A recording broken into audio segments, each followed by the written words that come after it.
Les geysers sont l'un des phénomènes naturels les plus rares et impressionnants sur Terre. Ils naissent dans des zones où la chaleur souterraine est extrême, souvent près d'anciens ou d'actifs systèmes volcaniques. Sous la surface, l'eau de pluie ou de rivière s'infiltre profondément dans le sol à travers des fissures naturelles.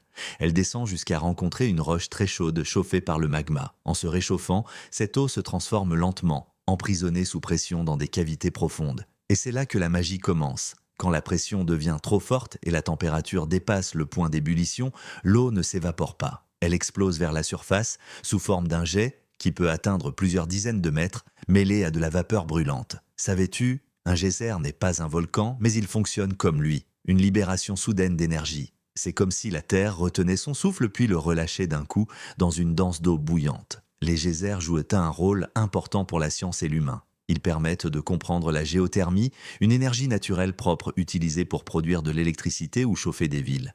Ils renseignent les scientifiques sur l'activité souterraine de la planète et certains abritent même des micro-organismes capables de survivre à des températures extrêmes, ce qui inspire la médecine et l'astrobiologie. Certains geysers sont cycliques. Ils jaillissent à intervalles presque réguliers, d'autres sont totalement imprévisibles, parfois silencieux pendant des mois avant de revenir. On en trouve très peu dans le monde. Des pays comme l'Islande ou des régions comme le parc de Yellowstone National Park sont célèbres pour en abriter. Le plus connu reste Old Faithful, un geyser qui jaillit presque toutes les 90 minutes.